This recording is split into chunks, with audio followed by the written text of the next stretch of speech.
Hi, everyone. Welcome to the Ashley Barlow Company podcast. I'm Ashley Barlow, your host.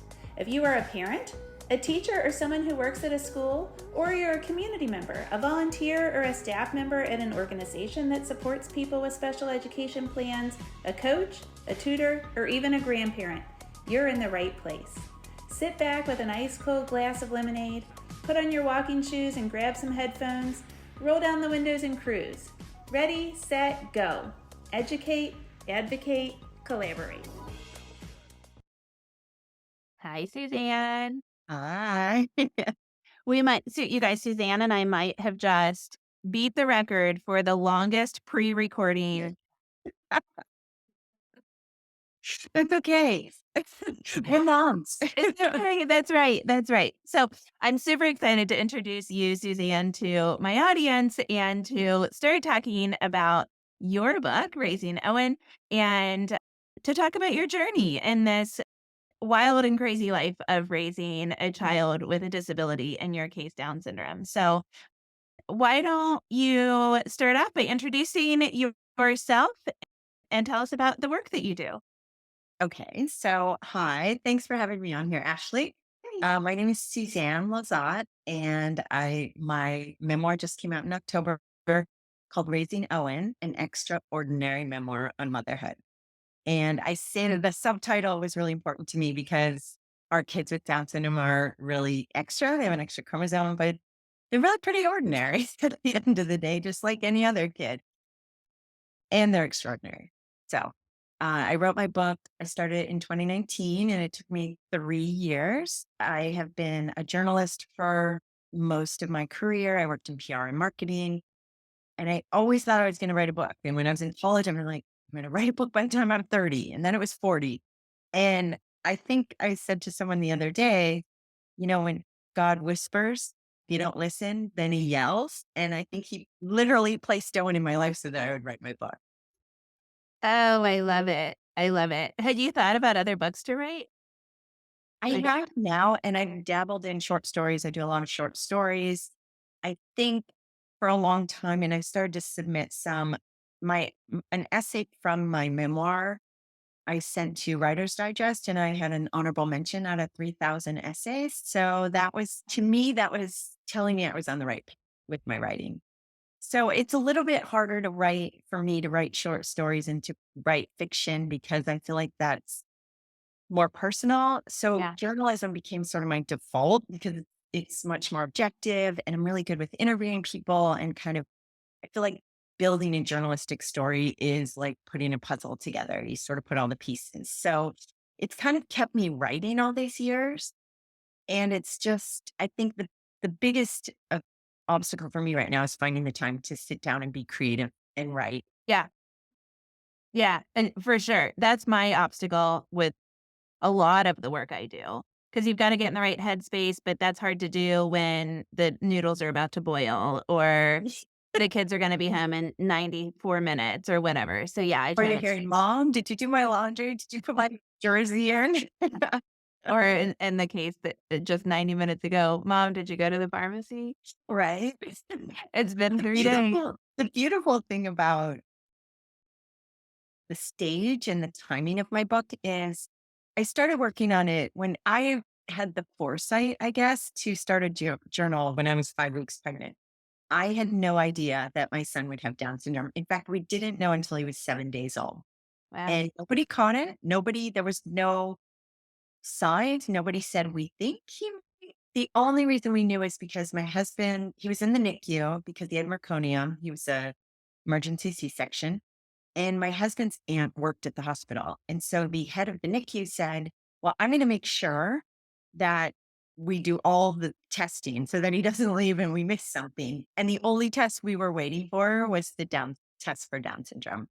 And I Wow. really was like, oh no, you must have the wrong family. And I'm looking around the NICU like, that's not us. And so it was, my book is pretty raw at some point. I'm really honest about my thoughts and about how I cried the first year I went into therapy.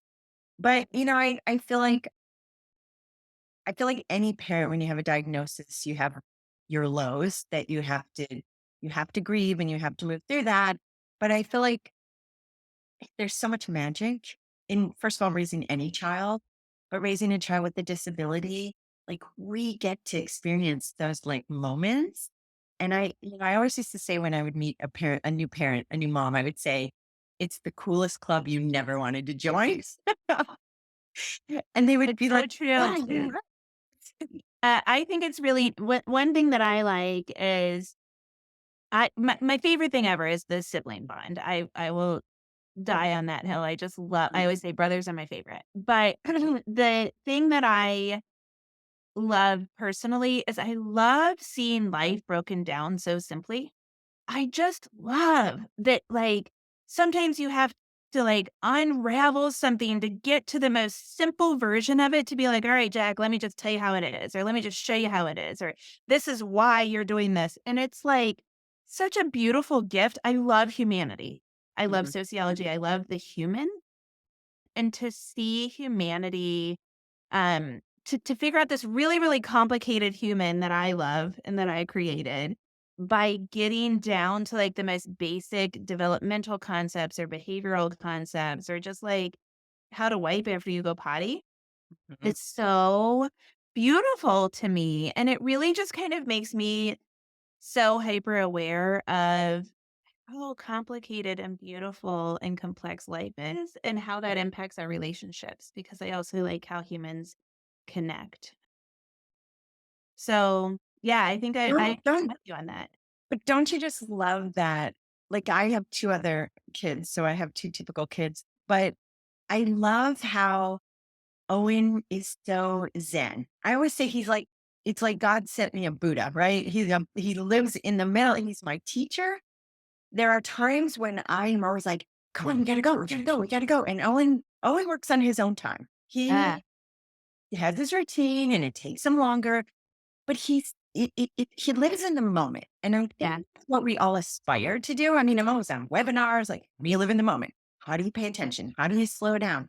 And he does that. He's like, "I'm hungry, I'm tired, I wanna watch TV." Like, it's all about now. Like, I always what fascinated me about him and about kids with Down syndrome is that they don't look at the past and go, "Oh, I did that. That was so terrible." Like, I have a running routine thing in my mind saying, right. "Why did you do that? That was," they don't think about it. The day is done. They move on to the next day. And they're not anxious about the future. When Owen was in high school, there were so many kids you could see they were stressed out. They were anxious about exams and college and all this. And I was just living every day, just going about and once a day say, "Today is the best day ever." Ah, I love it. I love it. Yes, yes. Jack is That's the how I opposite. want to live. My Jack is the opposite of that, and my best adult friend that has Down syndrome is also the opposite of that. But I know what you mean because I advocate on Capitol Hill with well, pre-pandemic, I did a couple of times a year. I would go on Capitol Hill to advocate for the rights of people with disabilities, and I would go often with this one friend who, you have to take off your belt and take off your shoes and all that stuff, and he was, like, so patient with it. I'd be, like, all in a tizzy, like, "Does everything still look perfect?" And, "These people have on their Brooks Brothers suits," and I'm like, and, he would just, like, take off his belt and put it on the conveyor belt, and, like, the systems that he had in place worked for him. He was not in a hurry, and he was that kind of zen thing, and there's a lot to learn from that. I completely agree. Maybe it's my own, like, craziness, I just can't co-regulate, Jack. Well, and not to say that Owen doesn't have, there's this misconception that they're loving all the time, Oh, yeah. Yes, they are, but he gets angry. He gets angry at his siblings. He gets angry when I tell him to go to bed. He gets sad. Sometimes he'll go up to his room and he'll start crying. I'm like, what's going on? And he's like, I'm thinking about, Papa Bear, my dad, and it's just making me really sad. And he'll cry and then he'll be over it. And so they run the gamut of emotions. You know what I think it is about them? They feel it hard, they get through it, and they're over it. Yeah. Whereas I think as a human, I'm reluctant to work through emotions. And that's where I say he's got that Zen way of living because whatever emotion is there, he acknowledges it, he processes it, he gets through it.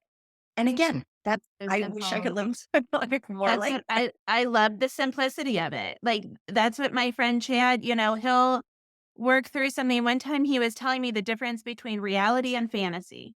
And when he was pubescent, he worked with a therapist on like puberty related, like girls that he liked and that kind of stuff. And he was talking about fantasy in a non-sexual way in this conversation. Like he was talking about real and pretend, but for pretend, he called it fantasy. And he would say things like, he always says, hypothetically, if Brandon wasn't your husband, and I'm like, "Yeah, Chad, we aren't gonna hypothesize about whether or not I was married because I am."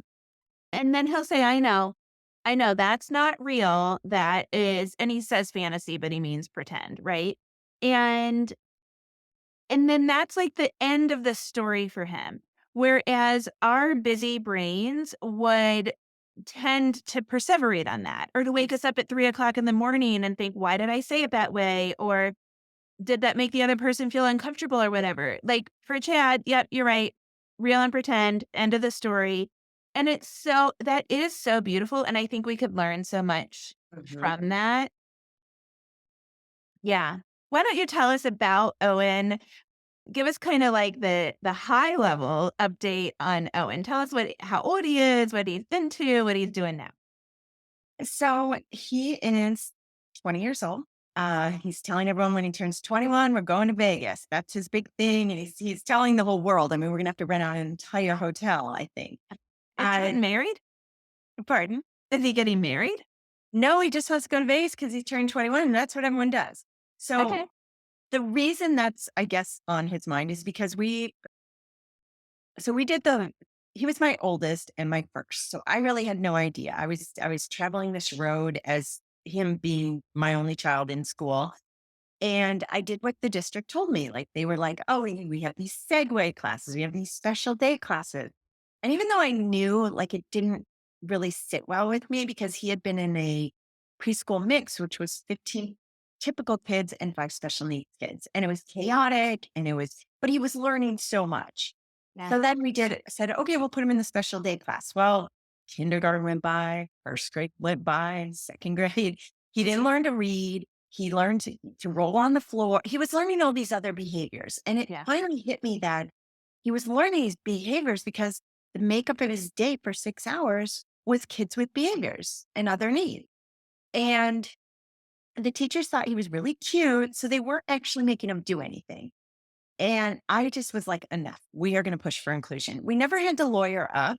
We just said, we're doing it. And we moved to this neighborhood where it has an amazing elementary school. And we got him in that school. And the first, couple months were a little wonky because he was still rolling around, singing at the top of his lungs. Like he didn't know how to behave because the kids he'd been with behaved differently. Yeah. So did something.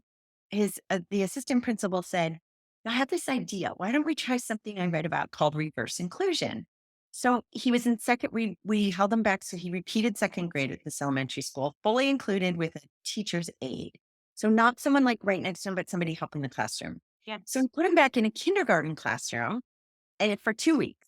And all of a sudden he looked around and was like, oh yeah, this is like my sister's age. Like this is what you do.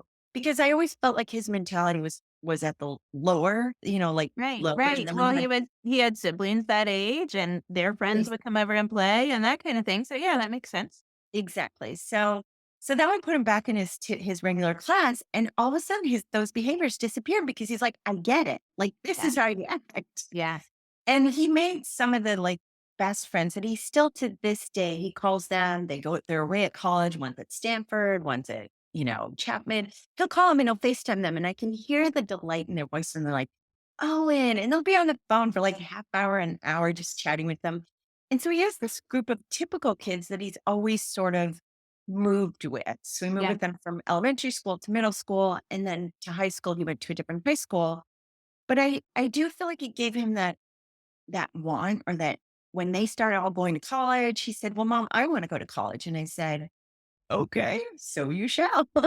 And then I realized like there's a website called thinkcollege.net. So there are programs for our kids. There's over 150 programs in the country, all different kinds of programs. But we started looking at it. And when we had moved to this area, I found one in Ventura County that does these neurodiverse classes at Ventura College. And it's the instructor's amazing. They drill everything down to his level. So he's now on the computer accessing Canvas, which my other kids are doing. He's responding to other kids. They have to do prompts and they have to respond to three other people. Like it's really slow going, but he needs that Sure. like And he's getting the incremental learning. experience. Yeah. Yeah. So that's what he's doing now. He's doing 2 days a week at Ventura College. He goes to the post secondary. He swims for Special Olympics. He's got over 45 medals um, from the past. He's been swimming since he was 10. He's done summer games 3 times. He's now working on doing the medley, which is really hard. But he's Nice. sure he's going to swim the medley next year. And And what's the hardest for him? Is it fly or backstroke? it's funny. He's really good at the butterfly, Yeah. but he never swam it. He made the varsity team his senior year of high school, the varsity swim team. And at the end of it, his coach was like, "You're a butterflyer." And he's like, Yeah. "No, I want to swim next." But And he's really good at it. so I think I might know why. Um, Stereotypically, a lot of kids with Down syndrome have a center of gravity that's like it must change is the only way that I can surmise it in my brain. Is he like, okay, you know how if you fall off of a float in a lake, it's so hard to get back onto the float?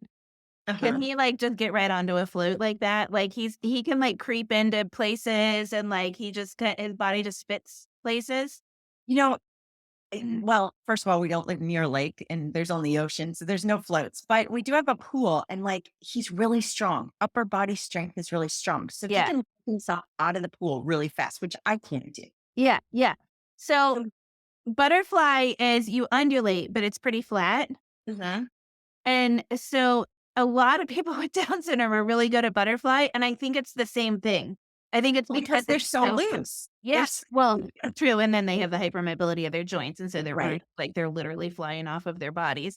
But yeah, I think it does take upper body strength because they're both going at the same time. But they also swim it so flat most of the time. I love to watch people with Down syndrome swim all the strokes because I'm like, oh, the ergonomics of that. I should have been an OT. I'm so Right. fascinated by it. So I have to tell you, it's funny, and I do write about it in my book, is that like my son's superpower is he learns visually, but he Yeah, learned to take it in visually. And one of the prime examples was when he was 9 years old and I was working full time and it was the Olympics in London, right? So we TiVoed, remember when we TiVoed shows and we yeah, TiVoed the Olympics and we'd be like, I was working, so I was like, here, watch the Olympics, thinking that's not a bad thing if I stick him in front of the TV to watch the Olympics. yeah. So we started watching the Michael Phelps because we had TiVoed Michael Phelps and he started watching it in slow motion fast forward, in slow motion back. And he was obsessed with it, like over and over and over again until I finally said, enough, like stop watching it. You're making me, it just was kind of making me feel like a bad parent at that point. 'Cause Yeah. he was so engrossed in it. So like a week or so later, we were at our neighbor's pool and it was summer and my younger two kids were doing the doggy paddle and learning to swim. And I looked at Owen and I go, Owen, you're 9 years old. When are you going to learn to swim? And he said, I can swim like Michael Phelps. I said, fine, prove it, just Do it. laughing. He had been able to hold his breath underwater for like a minute at a time. That's what he would sit on the edge and just hold his breath under, right? So he literally stands up, he goes underwater, wriggles his body, does the butterfly stroke, hits the wall and says, see, I can swim like Michael Phelps. I'm explored. My neighbors are like, how long have you had him in swim lessons? I'm like, never. So he literally visualized it in his mind and taught himself to swim and got in the pool and did it. So when we all of Incredible. a sudden we're like, you're swimming for Special Olympics. We enrolled him in the Special Olympics and the coach is like, oh, so how long has he been in swim lessons? He's really good at the backstroke. We're like, Amazing. Amazing. That you is know, I so do sexy. find like, I really do like, there's a savant to our kids, I think. Yeah. You just have to find that piece, that nugget that they really glom onto and they really want to do. And this kid will get in a freezing cold pool. He will swim in our pool that's freezing cold just to be like, I gotta swim. So it's really, to me, I think biggest thing is that I feel like all our kids are super smart. They're Yeah. just not smart the way society needs them to be smart. Yep. That's a great way to say it. I couldn't agree with you anymore. And it that's really cool. So the book takes us on your journey though, right? So we go through it's a memoir from your perspective about the lessons that you've learned and the experiences that you've had as you have raised Owen, who's now 20. Is he 20? Is that right? It's me. He's 20. Yeah. So what I like to do for the parents in particular, but also the educators that follow the podcast, is to give them some like things that you have learned that maybe they can, use in their daily lives. So, can you talk to us about a lesson or experience or something that's in the book that you learned from that maybe other people need to open their eyes to? Absolutely. But first, I want to go back to the fact that it is a memoir and it is my journey, but it's not just, I've had parents read it who don't have a child with Down syndrome, but they're a parent. And they were like, literally, I couldn't put the book down. It was so good. And I got this, I took this out of it because it really is my growth as a parent. Because, then I thought, well, I want more kids. And I was already 36. And so there was the whole, how do we do that? And it wasn't as easy as the first time. Like we got pregnant right away with Owen, which is why I always think it was meant to be. And so I feel like there's the idea that I've had a lot of parents say to me, like, weren't you nervous about having more kids? And with my third, I was 40 years old by the time I got pregnant with him. And I had a new doctor because I had new insurance. And I walked into his doctor's office and I said, look, I'm 12 weeks pregnant. I am your statistic. Already had the kid with Down syndrome. So you don't need to give me the whole, like, this is what we need to do. I said, I don't want to do any testing. I just want to have a baby. And he said, I have a grandson with Williams syndrome. They are a blessing. They're a gift from God. He's like, let's have a baby. Ah, So I feel like this book, I have had so many friends and I've had friends that don't have kids that have sent me notes saying, your book is so beautifully written and it makes me understand so much more about your life and the beautiful person that Owen is. So, having said that, yeah. You know what? Wait, but when you said that really quick, when we talked last week or whatever, there was something that I was like, I forget what I was going to say. And you just reminded me of it. So, and maybe I told you this, but I think I forgot it and then it was gone. When Kelly Hampton's book, Bloom, came out, I ordered 10 copies because then you got to Zoom in with her. And so I had 10 friends read it, and then we had dinner, and then we got to Zoom with Kelly Hampton, which was like a dream come true for me. And when we did, my next door neighbor, who's a really empathetic person, she couldn't stop crying because she said, I was concerned about Jack. Like, I thought so much about Jack, and I thought so much about like his development. And I was always asking you for updates on all the things. And she was like, but I never really stopped and thought, oh, Ashley must be having these like either really complex feelings or really simplistic feelings or really pervasive feelings. And, kind of like the whole other people do not realize the complexity of the feelings that we're having. And then the feelings that other people are having that we're trying to control their impact in our families. And the feelings like can literally overwhelm us. And and you're right. We did talk about this because I told you one of my friends had reached out to me who doesn't have a child with a disability, but has kids. And she said, oh my goodness, the biggest thing you made open my eyes to is the next time I'm going to ask the mom how she's doing because we can't forget about the moms. right. So that's my point. So listeners, here's what I want for you to do. I want for you to go buy this book and gift it to people for, their birthdays or whatever. So that because, I think Suzanne, and I don't know if you've gotten any like questions about, well, why didn't you write about Owen? Why did you write about yourself? Like, why do people want to hear about you? But what I'm saying is it's so good for people to know about caregivers and about caregiving and the complexity of it. And of course, our kids are part of that story too. It's not like we're egotists that are like, well, listen to me. It is a very important part to the entire process of helping to develop a person with a developmental disability. So I say thank you to you, but I also say to the audience, share this with people that are not parenting kids with disabilities. Okay, back to the Absolutely. original thing.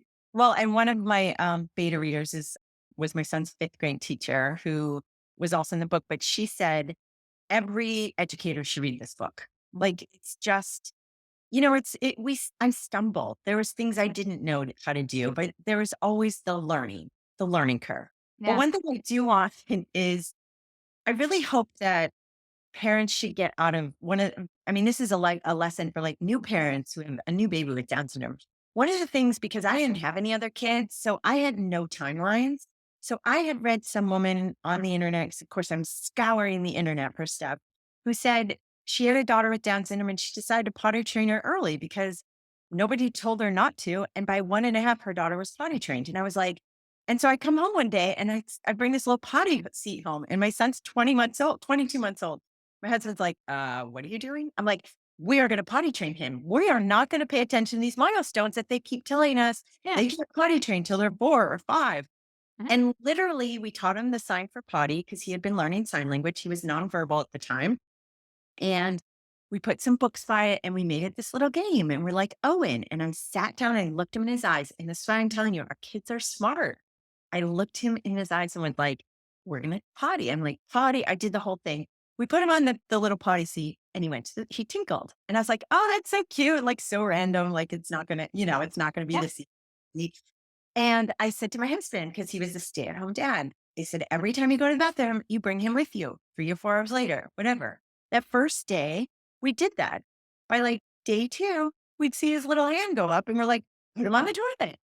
He was literally potty trained he was 22 months old. I schlepped around a little Target potty seat. Yeah. For like, because he couldn't even walk. He didn't walk till he was 2 years old.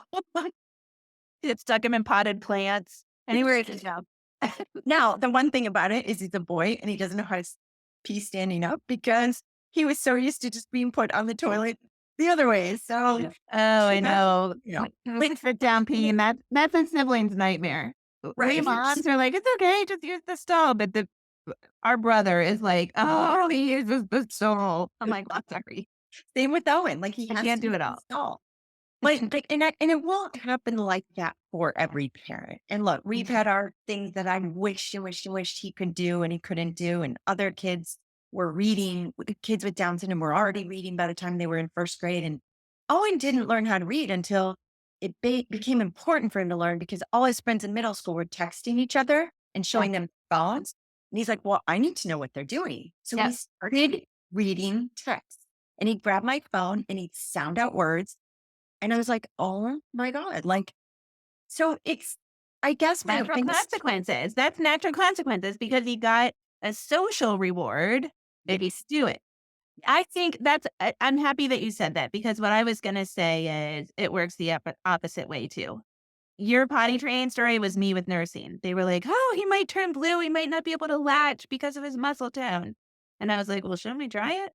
And so I said, give me that baby. And my husband was like, no, they said he might turn blue. And I was like, well, we aren't going to know unless we try. So give me that baby. And then they were like, the nurses were all in a tizzy. And I was like, he's not blue. The latch looks okay. See you later. We're eating. He's hungry. it's interesting how they want to tell us what they can and can't do, and they don't even know. Like, I guess, Right. and I still hear this from parents who are told, like, who still get a negative they're told in a negative way about the diagnosis, or they feel like it's negative.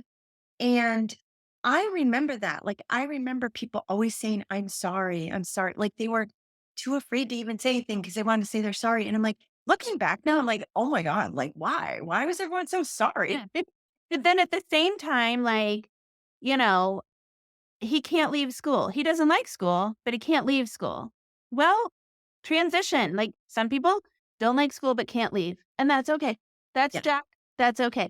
And so I think like it's whatever is right for Owen is right for Owen. And that's like that is the lesson for me that is like, such a relief Yes. because, we grew up in this society that says, "Oh, this shirt is cool," or these make you look If you have bell bottom jeans, your legs look longer. Nope, actually, skinny jeans make your legs look longer. Nope, actually, this color of jeans make your legs look longer. Well, these are legs. And actually, you have another child too. So you get, like, Yes. you're so right. They are, at the end of the day, they're an individual. Every child is an individual. And I really think every child has special needs, whether it has, you find out now or you find out later. Like I was just saying, I feel like I have ADHD, which I probably went undiagnosed for years. So everyone has their disability in a way.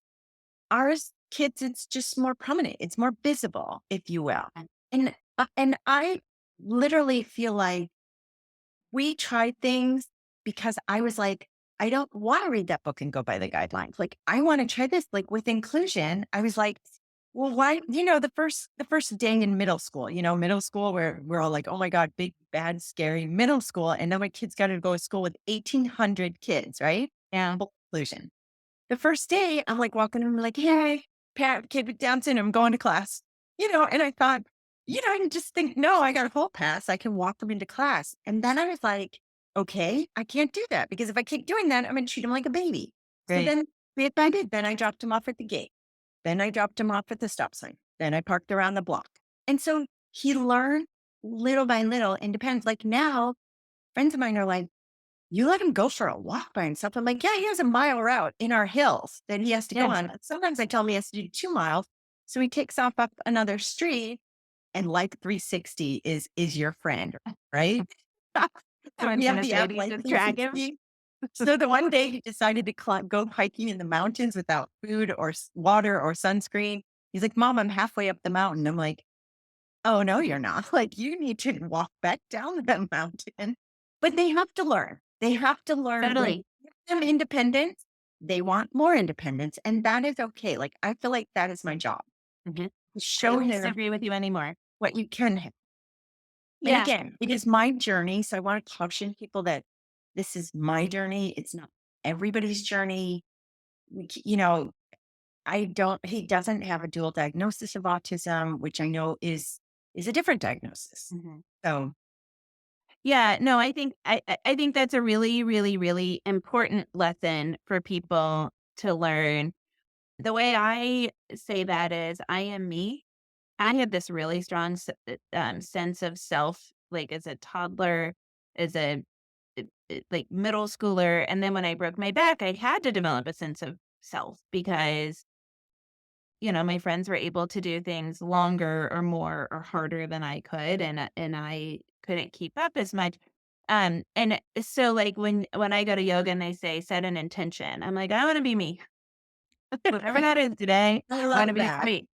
I just want to be me. And sure, of course, like I could talk less. I could be more calm. I could try to sleep all night. There's all kinds. I could try to bring in the garbage cans on garbage day. There's all kinds of things I could try to do or things I could try to manifest. But at the end of the day, I want to be me. And I think if we can teach our kids that and model that for our kids and certainly learn from our kids because they are so uniquely themselves, then we're going to make the world a better place. And that's one of the things that I try to spread. So I love it that that's a big, big theme. Well, my husband and I, when Owen was born, and I think this is how, I don't know how parents will take this when they read it, but we looked at each other and said, you know what? Life is not going to be a special needs class. Mm. So eventually he will have to live and work in our world because you don't see a grocery store with all people with Down syndrome working in it. Right. There are fewer people with disabilities than there are typical people. And so whatever that looks like for anybody, that was where inclusion came into place so much for us because I was like, well, one day I want him to have a job. And one day I hope he wants to get married, which he does, but he still hasn't found a girlfriend yet. But he wants what other kids want because they Yeah.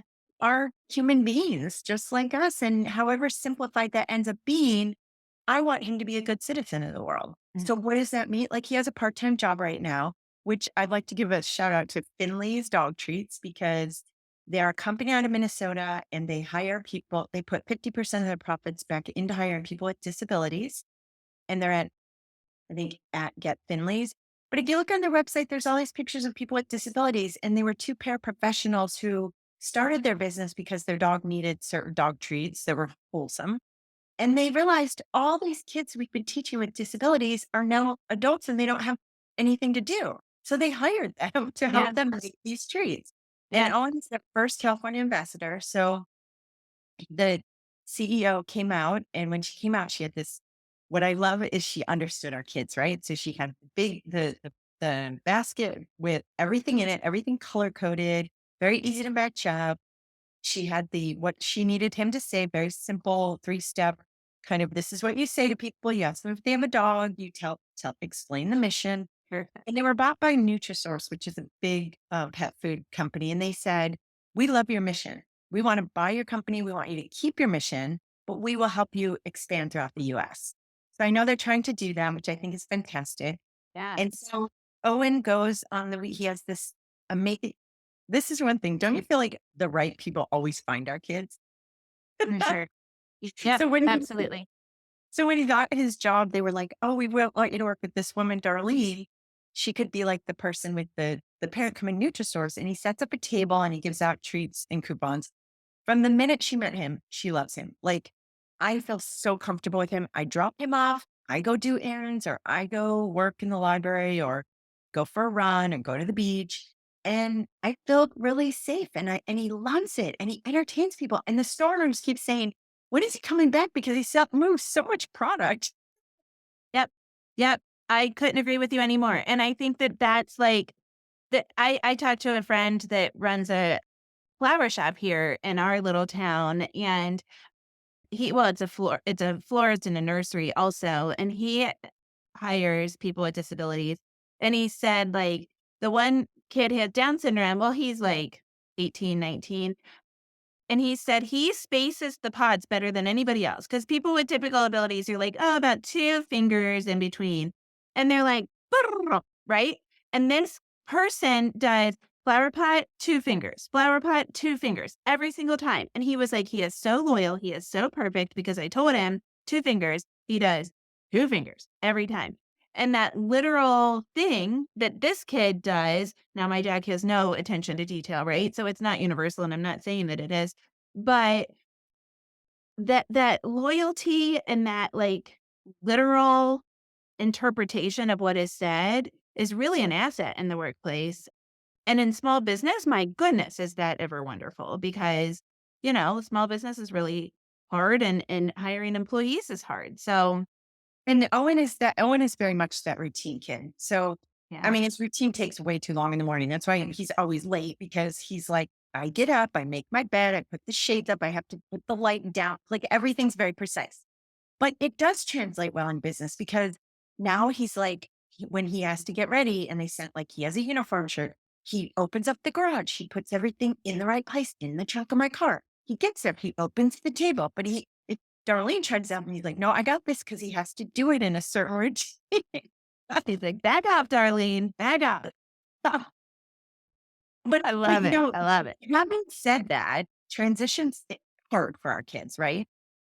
Always, I think that is a universal truth, is that Yeah. transition is hard. It gets easier as they get older.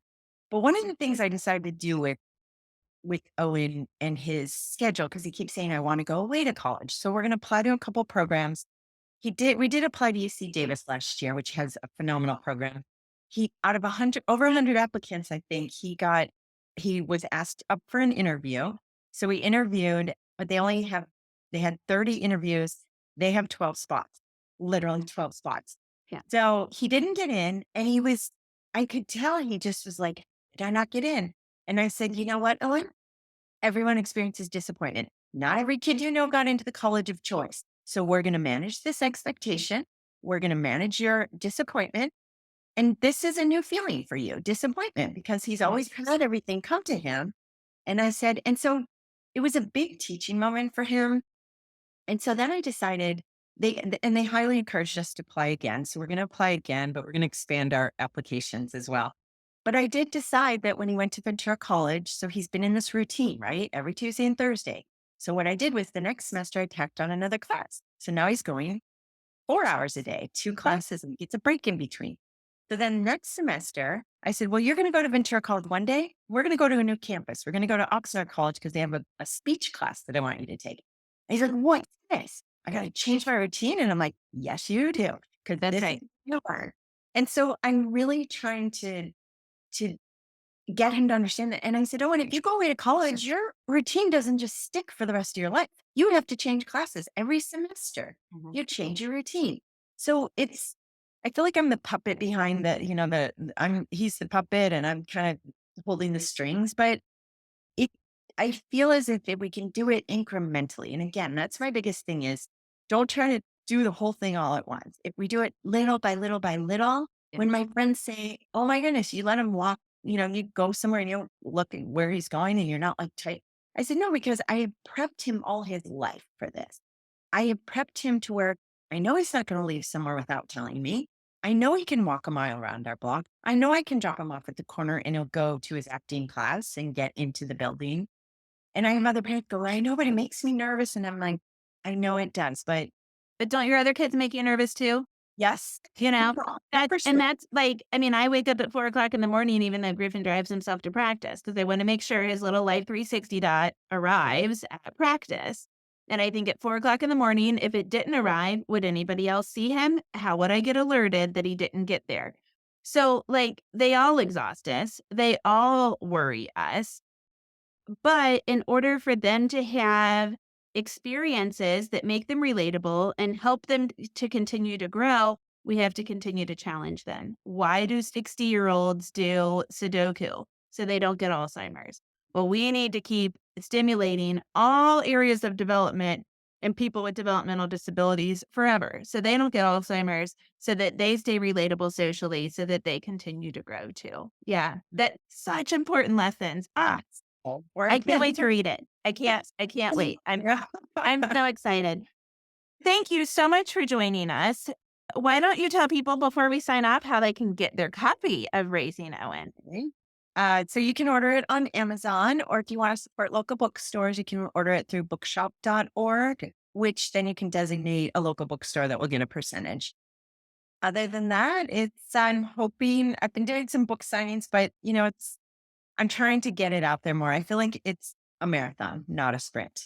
I'm Okay. not a big celebrity. I don't have a gazillion TikToks, but if you want to follow me on Instagram, I have at Suzanne Lezotte author, and I'm on Facebook as Suzanne Lezotte. So, and I did post a lot about Owen, just we've been starting to do more with him and me, and he's kind of a character. So Awesome. Oh my gosh. Thank you so much for joining us, Suzanne. thank you for having me. It was so great to talk to you.